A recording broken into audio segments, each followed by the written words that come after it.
Bonsoir, j'espère que vous allez très bien. Merci à tous et à chacun de nous suivre sur notre chaîne Emma Jordan TV.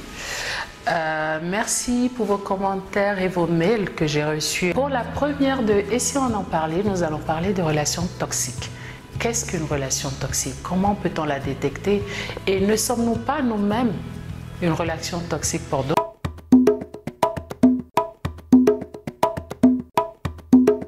Relation toxique, je pense que c'est une relation qui est basée malheureusement sur l'envie, par exemple.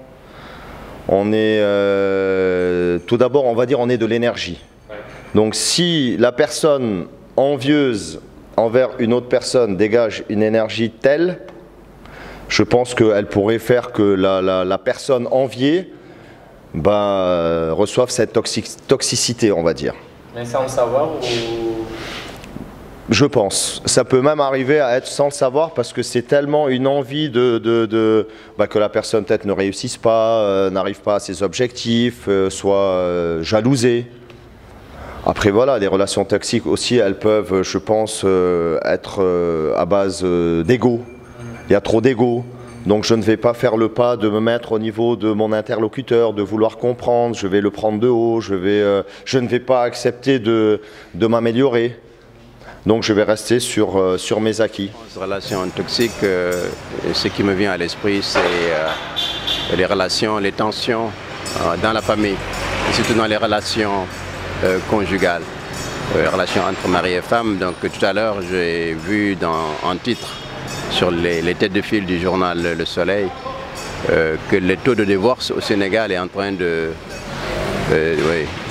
s'élever. Et je crois que j'avais lu tout récemment que le Sénégal, parmi d'autres pays, en tout cas, est sur la ligne de front de la question du divorce. Donc je crois qu'il n'y a pas plus toxique que les relations entre mari et femme, parce que ça ne concerne pas seulement le mari et la femme, ça concerne les enfants, ça concerne la société, à la mesure où la famille, pour moi, constitue le fondement de base de la société, c'est la cellule de base. Donc si une famille est disloquée, si une famille souffre, si une famille est en désordre, donc c'est la société en fait qui est en désordre. Et finalement c'est la communauté, c'est la nation. Donc d'où l'importance de veiller à ce que ces relations dans la famille ne soient pas toxiques. Moi je sais déjà, le mot toxique, il n'y a rien de positif dans ce mot-là. Donc relation toxique, forcément, les gens devraient en souffrir. Et moi, l'exemple que je peux raconter peut-être dans le cadre du travail, voilà, si on est entouré de collègues, voilà, pas tout à fait positifs, ou bien la jalousie qu'il y a dans le milieu du travail peut vraiment pousser la personne à se recroqueviller sur soi-même ou bien même lâcher complètement le boulot. Voilà, moi ça m'est arrivé une fois là, mais là je venais fraîchement de sortir de l'école. J'étais en formation professionnelle, ça devait être mon premier boulot. C'était à Air Afrique, au temps de l'époque, Air Afrique. Alors, je venais tout simplement de sortir, je venais de trouver ce poste, mais l'assistante que j'avais trouvée, peut-être qu'il avait une certaine peur. Je ne sais pas ce qui s'est passé, mais bon, la relation qu'il y avait entre nous, même dans le milieu, n'était pas cela. Parce que tout simplement, j'étais même amenée jusqu'à ne plus prendre le téléphone. Vous voyez. Donc je sentais une certaine jalousie et c'était forcément, comme vous dites, entre guillemets toxique. Et ce qui m'a poussée à partir sans même avertir le patron, alors que je venais fraîchement de débarquer. Bonjour, donc je m'appelle Alia Barré, je suis designer, donc originaire du Niger, mais installée au Sénégal depuis 3 ans. Donc les relations toxiques, pour moi, ça englobe donc tous les domaines, à la fois amoureux, affectif, familial, dans le domaine du travail, et c'est tout ce qui peut être nocif à la personne, à son être, à soi-même. Donc on pourra étayer cela plus en détail tout à l'heure sur le plateau. Bonjour, je m'appelle Abdoulaye Diagne, je suis chef d'entreprise et voilà, rentré au Sénégal depuis quelques années. On est dans le domaine de la construction, mais surtout de l'aménagement et le second œuvre, tout ce qui est quand même du matériel de luxe d'un certain niveau. C'est pourquoi pour vous les relations toxiques? Écoutez, c'est un phénomène qu'on vit maintenant de plus en plus parce que Les gens ont peur, les gens sont stressés, les gens souffrent et puis ils pensent que bon, il faut toujours se noyer dans cette souffrance. Donc je pense qu'il faudrait en parler, il faudrait l'affronter parce que ce n'est rien d'autre qu'un affront. Ce n'est pas un réel problème, mais il faut qu'on soit conscient que ce n'est pas quelque chose de positif, ce n'est pas quelque chose qui nous rapporte grand-chose, ce n'est pas quelque chose qui nous aide à développer ou à développer notre pays. Nous devons en parler pour l'affronter. Bonjour, je m'appelle Armène Yobé, je suis blogueuse beaucoup plus connue sous le nom de Léopard. Pour moi, une relation toxique, c'est une relation qui vous bouffe votre énergie. Je suis intimement convaincue que nous sommes faits de flux énergétiques et il arrive à un moment dans notre vie où nous sommes en contact avec des personnes qui nous bouffent notre énergie et qui nous vident littéralement. Dans le cas de l'émission, j'évoquerai les voleurs d'énergie, je vous aiderai à les reconnaître et je vous dirai surtout comment les éviter. Après la présentation de nos invités, suite au plateau, et n'oubliez pas de réagir, n'oubliez pas de vous abonner sur la chaîne. À très bientôt. Comme prévu, nous voici sur le plateau et si on en parlait avec nos invités de ce soir. Donc nous allons rentrer dans le vif du sujet. Nous allons parler des relations toxiques. Je passerai donc la parole à mademoiselle Armelle, qui est notre chroniqueuse, qui nous expliquera un petit peu son point de vue sur le sujet. Bonjour, merci de m'avoir donné la parole. Qu'est-ce que je peux dire sur les relations toxiques? Il y a des années de cela, je parle de ma propre expérience. J'ai entamé un processus de, j'ai pas envie de dire développement personnel, j'ai entamé le processus d'aller à la rencontre d'une meilleure version de moi.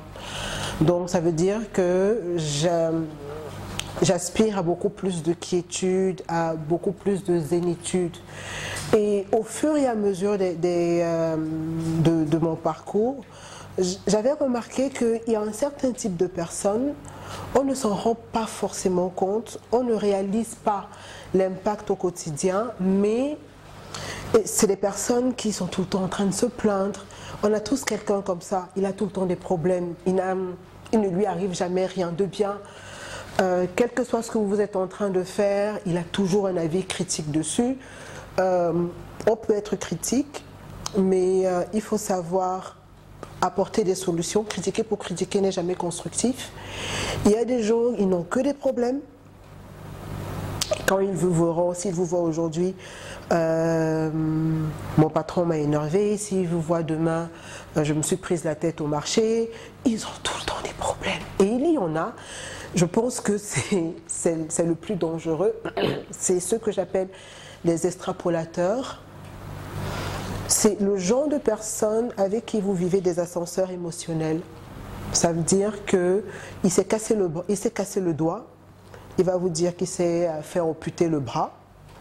Vous allez vous lever à minuit, 2 h du matin en totale panique parce qu'il a un problème et quand vous arrivez, ah tiens, je t'ai que cassé le bras, le doigt quoi. Donc il n'y a pas péril dans la demeure et on ne se rend pas compte.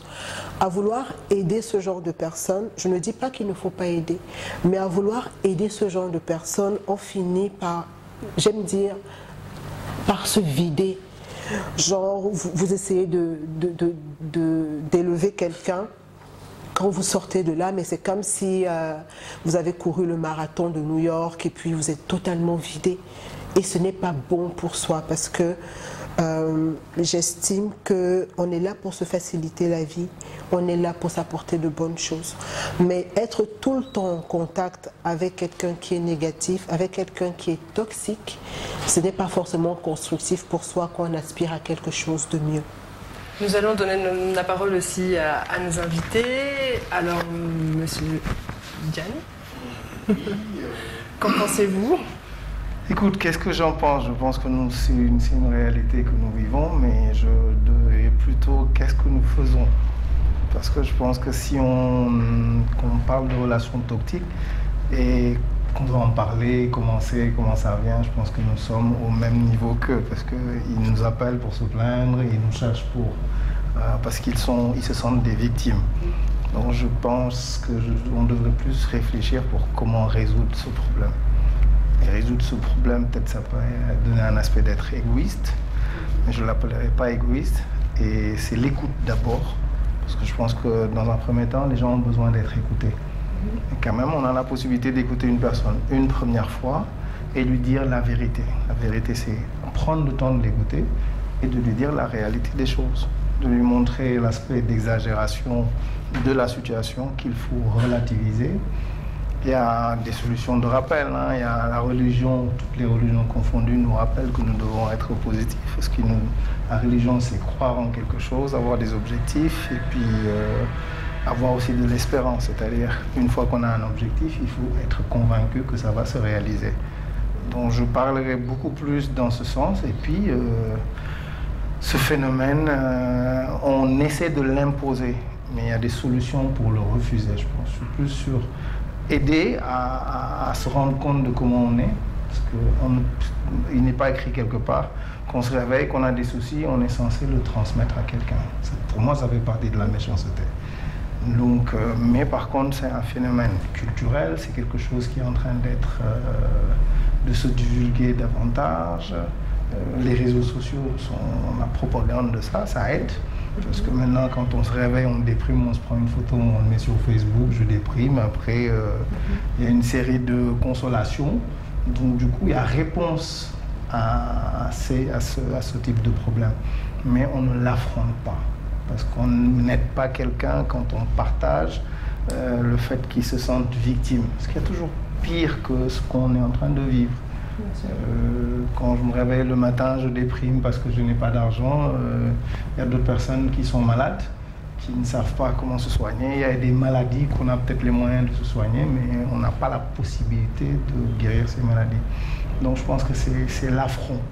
C'est l'affront, c'est l'écoute dans un premier temps, parce qu'une personne peut m'interpeller, m'en parler, je l'écoute, je lui donne mon avis. Ce qui est sûr, si c'est un avis assez critique ou assez positif, demain, avant de prendre son téléphone pour me rappeler, il y aura de l'hésitation. Le plus souvent, on cherche la consolation quand on le fait. D'accord. Madame Barré, vous venez d'entendre tout ce qui vient de se dire. Qu'en pensez-vous? Je pense que chaque point qui a été relevé est très pertinent. Donc, sachant qu'aujourd'hui, tout le monde est exposé à ce type de relation, exposé et acteur lui-même. Des fois, inconsciemment, on ne se rend pas compte, mais on est toxique aux autres, dans la mesure où on émet notre opinion.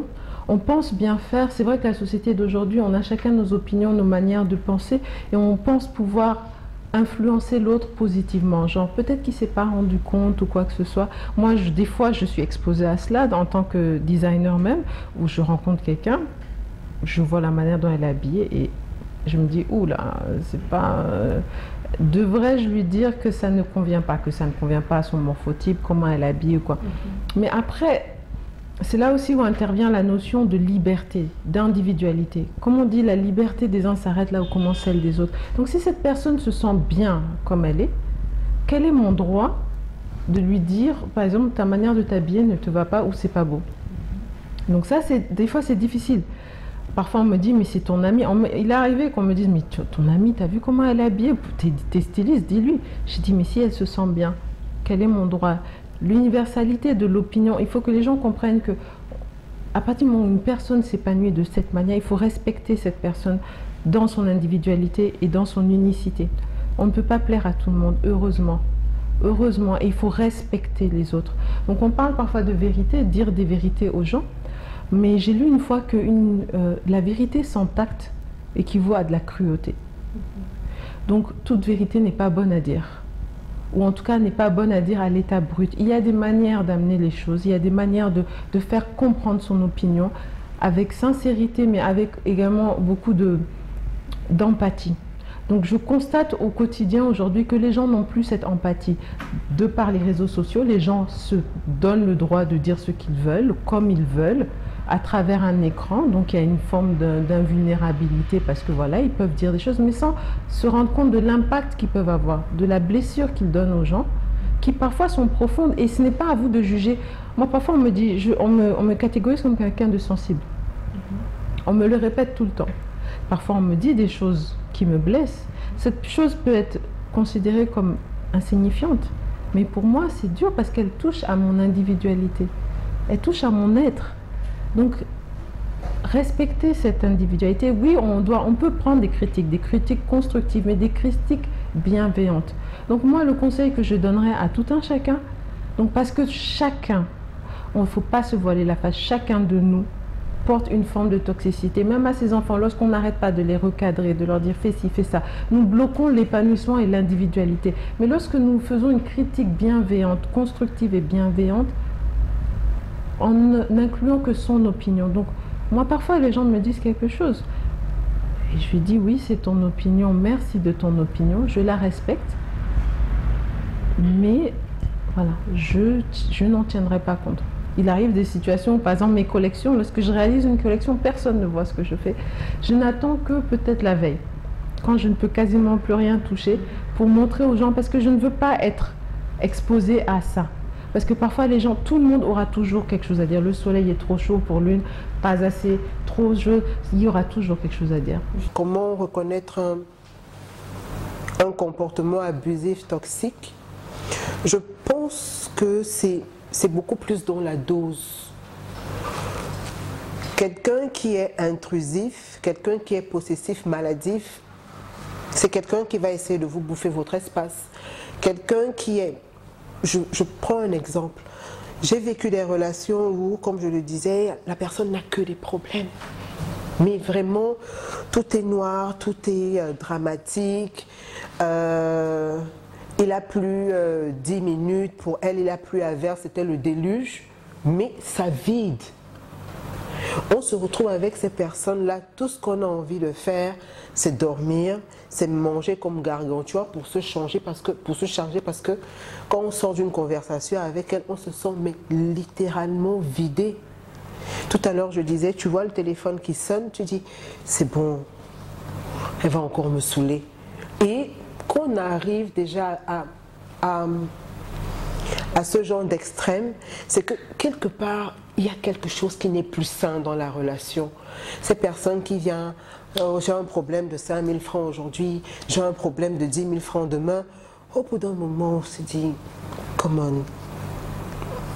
Je me dis toujours que c'est vrai, ce n'est pas le lieu ici, mais au départ, on se dit il faut les aider parce que peut-être il n'est pas conscient. Mais au bout d'un moment, moi, je suis pour la méthode radicale. Parce que l'air de rien, j'ai pas envie qu'on m'appelle à 4 h du matin pour me dire que je me suis cassé le bras. Tu vas te retrouver à poil hors de chez toi parce que tu es dans l'urgence, tu pars voir quelqu'un et tu arrives chez la personne, tu te rends compte que en fait elle s'est juste écorchée. C'est des comportements comme ça extrêmes où on se met dans des situations et après on se rend compte que ce n'était pas ça. Ça arrive une fois, ça passe, mais quand c'est récurrent, on laisse notre énergie dedans et on finit par se perdre. Donc ces personnes sont un peu manipulateurs? Elles sont manipulatrices parce que ce n'est que comme ça que ça marche, parce qu'elles savent qu'en face, elles ont quelqu'un de disponible, quelqu'un qui est à l'écoute. Et si on ne fait pas attention, parce qu'au début, on ne réalise pas. Au début, vraiment, on se dit... Tiens, c'est un être humain comme moi, elle est dans des problèmes, je dois pouvoir aider parce que si demain j'ai des problèmes, je voudrais qu'on m'aide. Mais au fur et à mesure, on se rend compte qu'il y a quelque chose qui ne va pas. Parce que comme je le dis, quand c'est une fois en passant, on peut comprendre, mais quand c'est récurrent... Mais là, on parle de relations, on va dire, où on a un choix. Comme vous dites, vous regardez le téléphone et vous le posez. Mais il y a beaucoup de... Moi, je pense beaucoup aux situations où on n'a pas le choix et où on n'a pas la possibilité de poser le téléphone. Par exemple, ça peut être des jeunes filles qui vivent dans des familles. C'est au quotidien des pressions dans la famille. Elles ne peuvent pas poser leur téléphone. Ou bien des personnes qui sont dans des relations très malsaines de couple, de mariage. Des mariages qui ont dégénéré, où il y a des abus physiques, des abus verbaux. Moi, je vois énormément de femmes dans des milieux même très aisés, où en fait, au fur et à mesure que les années passent, on les rabaisse verbalement, au point qu'elles ne... En fait, ça dilue leur personnalité. Ça arrive à convaincre sur la durée. C'est comme si ça s'étiolait, on effritait la personnalité au point que cette personne finisse par être convaincue des mots de l'autre. Tu n'es rien, tu ne vaux rien. Moi, j'ai eu des situations, j'ai vu des personnes, des amis où le mari, avec le temps, regarde-toi, tu ressembles plus à rien, tu ne m'attires plus. C'est des mots graves, c'est des mots lourds. Et cette personne s'enferme dedans. C'est une toxicité, mais qui noie la personne. Et cette personne a peur. Parce qu'après, même quand elle s'ouvre aux autres, aux familles et tout, et ça, je pense qu'il y a beaucoup de femmes africaines qui vivent ça. Parfois, quand on parle de nos soucis, quand moi, j'ai voulu divorcer, on m'a dit, ton mari te frappe? J'ai dit non. Ton mari te trompe? Non. Et on m'a regardé, on m'a dit, mais c'est quoi ton problème? Genre, tu sais ce que les femmes dans le temps ont subi, toi tu t'en vas parce que tu t'ennuies.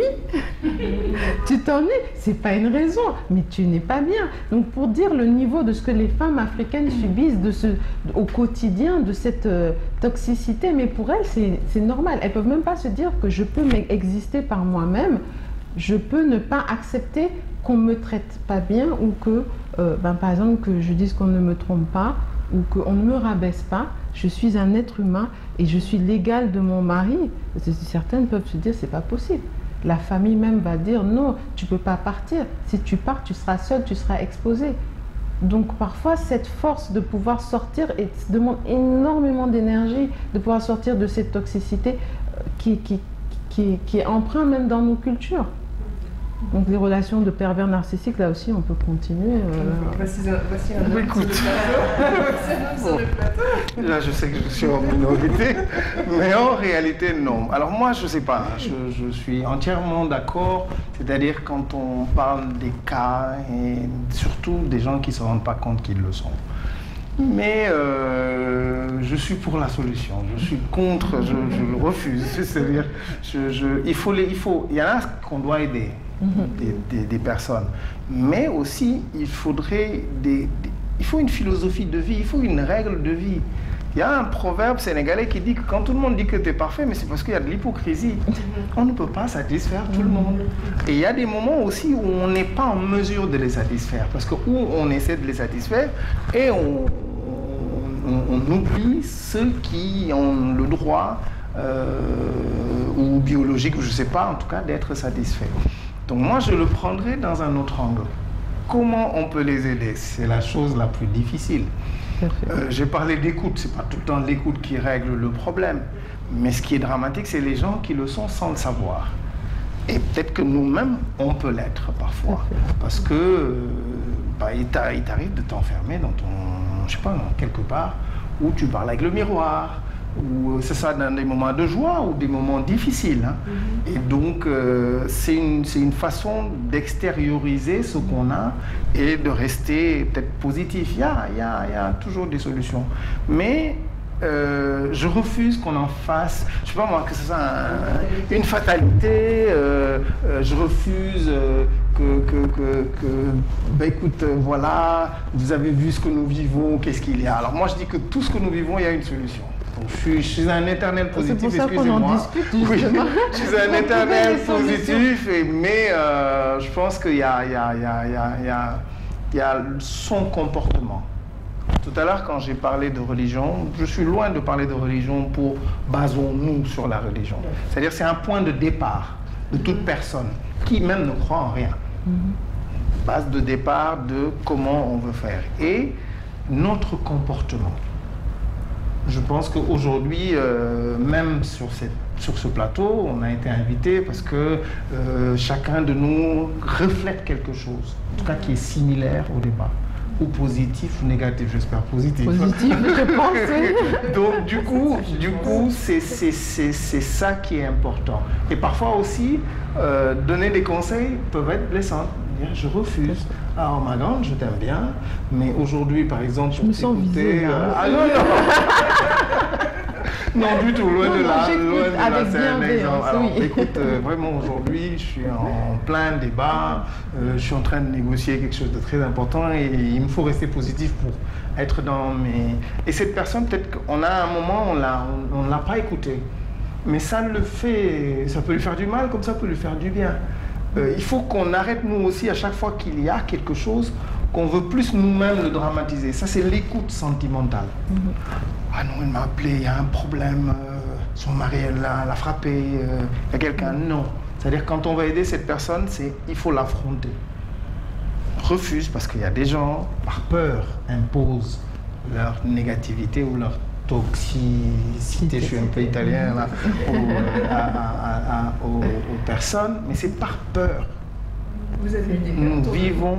Oui, j'ai un de mes meilleurs amis, il est italien. Alors, il est pressé que je rentre. Peut-être d'accord pour me voir dans un premier temps, mais au moins il a quelqu'un à qui parler. Parce que je l'écoute. Alors, je vous assure, une fois on était ensemble toute la journée. J'ai dit, tu sais, alors je vais prendre mon bloc-notes et j'écrivais. Et alors on part en chemin, il se plaignait de quelque chose. Après on parle de boulot, il se plaint. On parle de la famille, il se plaint. On parle de la famille, il se plaint. On parle des amis, il se plaint. J'ai dit, bon, écoute, alors on devait faire un voyage ensemble. Je dis, depuis 4 heures, je suis en train de prendre note. C'est-à-dire que pour toi, les amis, ça ne va pas, le travail, ça ne va pas, la famille, ça ne va pas, les enfants, ça ne va pas, madame, ça ne va pas, rien ne va pas. Alors, bon, on reprend. Le boulot, tu as du travail? Oui. Tu es chef d'entreprise? Oui. De combien de sociétés? 3. Ok. Les enfants, tu en as 2. Remercions le ciel, tu en as 2 et ils sont là, c'est en bonne santé. Ton épouse, vous êtes mariés depuis combien d'années? On est ensemble depuis 30 ans. Alors ça c'est formidable. Ok. Bien. Tu as combien de maisons? On a commencé à énumérer, donc on s'est retrouvés à 4. Ça ne justifie pas qu'il ne soit pas négatif, qu'il y ait des problèmes. Mais je lui ai dit, alors partons sur cette base assez positive, que les gens n'ont pas, commençons par moi. Est-ce que tu as le droit de te réveiller et de m'imposer depuis 4 heures de temps sur la route, de faire que parler? J'en ai pas placé une. Tu sais pas si je voulais te dire que mon fils avait mal au ventre ce matin, où j'ai perdu un marché de 1 million d'euros. Je dis donc, il y a de l'espace. Est-ce que tu te rends compte que j'aime bien t'écouter? Tu dis que moi je suis un psychologue, mais je ne fais rien que t'écouter. Je ne fais rien que te dire les choses telles qu'elles sont, mais peut-être t'aimes bien l'entendre. Parfois des personnes ont juste besoin de l'entendre et d'entendre la voix. Je fais confiance à une personne dont je l'appelle et on l'écoute. Ça peut nous arriver. C'est comme quand c'est un piège aussi. Moi, je sais que je me suis retrouvée dans des situations où des primes, voilà, on m'a larguée pour faire tout court et il y a des amis qui ont cette oreille, cette écoute tout de suite. Et je me suis retrouvée des fois à parler, à ressasser ce qui n'allait pas parce que j'avais cette oreille bienveillante et on se rend compte que finalement, quelque chose où j'aurais pu m'en remettre en quelques jours, mais 1 mois après, j'en parle encore. Et il y a des gens qui aiment. J'ai une autre amie, même il n'y a pas longtemps, me disait mais c'est bizarre parce que telle amie, c'est quand je vais pas bien, elle est là, elle est disponible. Et bizarrement, quand je vais bien, elle est moins disponible. Donc c'est vrai qu'il y a aussi des gens qui aiment écouter les malheurs. Et nous-mêmes, en fait, et nous, on devient toxique parce qu'on nous a laissé devenir toxique. On nous a laissé la route. Donc des fois, on ne se rend pas compte et on se plaint et on laisse faire et on aime. C'est là où je dis, c'est le comportement qui est important. Exactement. Qu'est-ce que je dégage? Des ondes positives, je me dois de les dégager. Je me le dois en tant que chef d'entreprise. Je me le dois en tant que père de famille. Je me le dois en tant qu'ami. C'est-à-dire que, écoute, et c'est une chose que j'ai appris. Hein. C'est une chose que j'ai appris. Qu'on peut se fâcher, surtout dans le cadre du travail, on est confronté aux ouvriers et autres. Mais quand on sort de ce cadre, j'affronte un client qui est venu m'apporter un marché de centaines de millions. Je me dois de l'écouter, je me dois de lui trouver des solutions. Je termine, je dois affronter quelque chose d'autre dont je vis. Après, nous, c'est les banques, la fin du mois. Et il y a pas mal de choses qu'on doit affronter, mais à la fin de la journée aussi, on a la famille à affronter. On n'est pas censé venir leur imposer. J'ai une journée. Non, c'est-à-dire... Alors, il faut apprendre à se réjouir de ce qu'on a. Dès qu'on voit les enfants, on est heureux. Dès qu'on voit les yeux de son épouse, on est content. C'est-à-dire des petites choses qu'on s'auto-impose. Parce que c'est pas facile. Mais si vous me permettez, je voudrais revenir parce que qui dit écoute dit réception. Il y a des gens, vous aurez beau leur donner tous les beaux conseils du monde, ils vont pas vous écouter. Ça, j'ai essayé et moi c'est la raison pour laquelle je dis quand ça atteint un niveau de toxicité, pour mon bien-être, pour le bien-être de mes enfants, je préfère couper les ponts. Parce qu'il y a des personnes, vous allez leur dire, ben tiens, comme vous avez fait la liste avec votre meilleur ami, ben tiens, voilà. Mais la seconde après... Alors il n'a pas parlé, hein. Le retour était vraiment relaxant. Non, je dis, il y a d'autres personnes. Vous leur ferez le point, vous leur donnerez des conseils, mais ils vont toujours se retrouver dans la même position. Vous allez toujours essayer de les tirer vers le haut. Eux, ils essaieront toujours, inconsciemment la plupart du temps, de vous tirer vers le bas. Et ça n'ira pas. Dernièrement, je parlais avec une amie et puis elle me disait, tiens, c'est bizarre parce que elle était en train de discuter avec une amie à elle et puis elle lui disait, ben, tiens, comment va-t-elle? La personne qu'elle demandait, elles sont en froid. Et puis elle dit, mais oui, ça va. Et l'autre était en mode, ah bon, ça va? Genre, j'attendais que tu me donnes un peu plus, quoi. Genre, je suis venue pour les trucs croustillants et puis toi... Et elle me dit qu'elle s'est rendue compte qu'avant, quand elle passait son temps à étaler toute la misère du monde qu'elle a avec cette personne, la personne était attentive. Ah ouais, c'est vrai. Mais pour si peu le jour qu'elle a décidé d'arrêter, ça a commencé à devenir un problème. Donc, c'est juste pour dire qu'on ne peut pas sauver tout le monde. Hein. Bon, malheureusement, on n'a qu'à se dire la vérité. On ne peut pas sauver tout le monde. Il y a des personnes, on fera du mieux qu'on peut, mais pour finir, ce qu'on peut faire, c'est se sauver soi-même, parce que tout à l'heure, vous citiez Gandhi. Gandhi disait, soyez le changement que vous voulez voir dans le monde. On ne peut pas changer l'autre. La seule personne sur qui on peut agir, c'est nous-mêmes. Donc, autant travailler sur nous et les autres suivront si ça les inspire. Voilà. Et votre mot pour la fin? Je pensais l'avoir dit. Écoute, rien du tout. Nous soyons un exemple de positivité. Il faut que notre comportement, nos attitudes, nos pensées, ce que nous faisons en tout cas, puissent être perçus. C'est qu'on transmet. Je peux venir ici, vous êtes toute triste à cause de quelque chose, mais je rentre, je me mets là, à me défouler, avant de savoir les choses. Et puis après, quand vous dites, bah, écoute, voilà, on relativise, bon, on passe à autre chose. Il faut relativiser. Et il faut commencer par soi. C'est pas facile, ouais. Mais il faut l'être pour pouvoir le transmettre. En tout cas, c'est ce que j'essaie de faire, pour pouvoir le transmettre aux gens que j'admire et que j'estime énormément. Merci pour ce mot de la fin. Et vous? Donc moi, je vais continuer dans la lancée, mais déjà des choses très importantes ont été dites. J'irai plus dans le sens justement de personnes qui se sentent enfermées ou bloquées par d'autres personnes qui se sentent atteintes. Je dirais, les moyens de se préserver, c'est déjà vraiment, je l'ai déjà dit, mais je le redis, c'est de se préserver, de prendre du recul, de ne pas le prendre personnellement. Ce que l'autre pense, le jugement de l'autre ne fait qu'enfermer l'autre. Donc on doit prendre ce recul, être bienveillant vis-à-vis de soi-même. Quand on peut éloigner la personne toxique ou l'environnement toxique, éloignez-vous de ces personnes. Si vous pouvez, quand vous ne pouvez pas, relativisez.